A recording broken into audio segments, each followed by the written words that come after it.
June 7th, 2022, a scourge was discovered in the depths of Minecraft. The Warden, a beast so fearsome that even the strongest of players run in fear from it. Legends say that the residents of this once great nation were curious people. They discovered a new dimension and started exploring it. They quickly discovered this new dimension was completely devoid of sound. No matter how hard they tried, they could not make a single noise. But something went horribly wrong. The environments from the new dimension started to spread through the portal, and with it came the Warden. The Warden, drawn by noise, started attacking anything that made a sound. The city tried to fight back, but the more sound they made, the more Wardens showed up. They were quickly overrun. Those who escaped made it to the surface and tried to rebuild. After all this time, the Warden is still down there, keeping a precious part of our history from us. The Warden is spreading his control. By stealing the life force of other entities, his power grows, and so does his domain. The Warden has to be stopped before his control reaches the overworld. The Warden is by far the most dangerous mob in this dimension, so it's super quick and it hits hard, so I need to figure out how to slow it down while keeping me free to move around. But I just can't go fight the Warden. There are 3 big goals I need to achieve before I'm ready to take on the Warden. 1.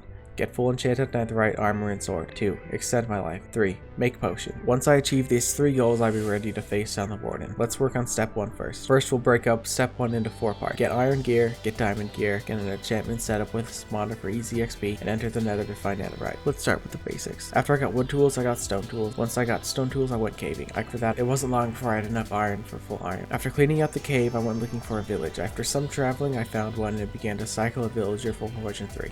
After only 3 minutes, fortune smiled upon me. Get it? With my fortune 3 pickaxe, I went strip mining. After mining in a 1x1 hole for about 10 minutes, I found my first diamonds. After that, I started listening to a podcast and I got a little distracted, which ultimately killed me. I mined into a lava pool and could not block it off in time. I did manage to get rid of the lava before I died, so as long as I could get there fast enough, I would get all of my stuff back. The trip back felt like it lasted forever, and my heart was beating like crazy, but I managed to get back there in time. After some more strip mining, I had enough diamonds for full diamond armor. With sub gold 2 done, I went back to the village to set up villager trade. My plan was to cycle villagers until I had enchants that would apply to the maximum pieces of armor or tools. After getting a decent amount of trade and getting enough bookshelf for level 30 enchants, I switched gears and went back to the spawner I found earlier. For some reason I thought it was a spider spawner, so I started off building it like a spider spawner, but midway through I accidentally broke all of the light sources, so it started spawning, but out came skeletons. So I switched tutorials and eventually I had a working XP farm. Once I had it working, I transferred my enchanting setup over to my XP farm and I started grinding. Between cycling villagers and my XP farm, I spent a little under 10 hours working on my enchanting gear. So here's 10 hours of pain in a 20-second montage.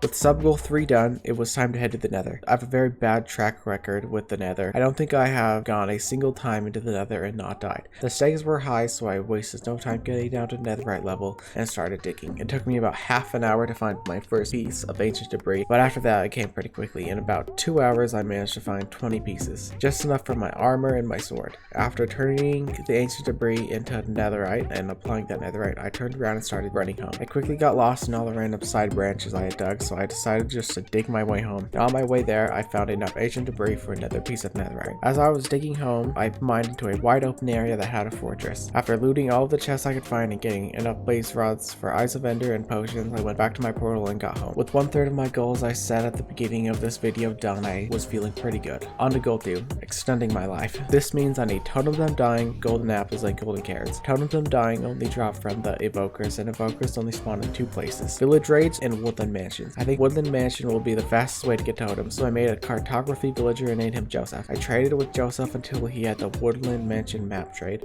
I realized that the mansion would be super far away and I would need a fast way to travel there. After going through the options, I realized that the only valid option was the elytra, so I made eyes of ender and went in search of the struggle. After a few hours of digging around, I found the portal and entered the end. I quickly dispatched the dragon and went off to the outer islands. Without a doubt, building over the void is the most stressful thing in Minecraft. One wrong button press and you're done. After a while, I found 3 end cities, all with boats in close proximity. I went up to the closest one and grabbed the elytra. This was my first time getting the elytra, so I was not sure exactly how it would work. Once I got back to the main islands, some celestial beings told me a story and I got back home safely. After flying around for about an hour struggling to understand how to read the map, I looked up a tutorial and I finally found the woodland mansion and began looting it. It wasn't bad until I got surprise attacked by 2 axe dudes and almost died. I managed to run away and fly out of there before they could finish me off. After recouping, I came back stronger than ever and got 4 totems. After flying back home, I went to the nether to collect enough gold for gold carrots and golden apples. After getting lost for a while, I finally found my way back. With the second goal completed, I started learning the craft of potions. I learned how to make strength, regen, and night vision potions. With all 3 of my goals finally achieved, it was finally time to take on the Warden. All I had to do was find a portion of the deep dark that the Warden could spawn in. My plan was to fly around until I could see a big open hole in the ground, explore it, and hope to find the deep dark biome. After about an hour, I found a piece of the deep dark biome. After ascertaining that the Warden could spawn there, I began to prepare my trap. My plan was to make a big pool that was 1 block deep. That would allow me to walk around quickly because of my Depth Strider 3 boots, while keeping the Warden's movement nice and restricted. I began to build my trap, and soon enough it was ready. I went down and triggered the sensors, and after 3 tries the Warden spawned. I sounded my horn to get its attention, and it began to come my way. After getting close enough to realize exactly where I was, it started rushing me. I tried to get in a few hits, and 2 hits from Warden I was already down to half hearts. I lured it into my pool and began to circle it while dealing damage with my sword. It kept dealing damage to me with both its close and far range attacks, so I was burning through golden apples quick. Eventually, the Warden got me so low I popped one of my totems. At this point, I was getting worried. If I lost a single fight, all that I had fought so hard for in the past was over. Once and for all, the Warden reboot, it's too much for anyone to take on. I couldn't let that happen. Well, after taking my backup potions, I began pressing harder, circling all the while so I wouldn't get pinned in a corner. I kept landing hit after hit, and eventually, the Warden fell. And with it, so did its control. No more would it keep our history from us. No more would it be afraid to venture to the deep dark. We are finally free.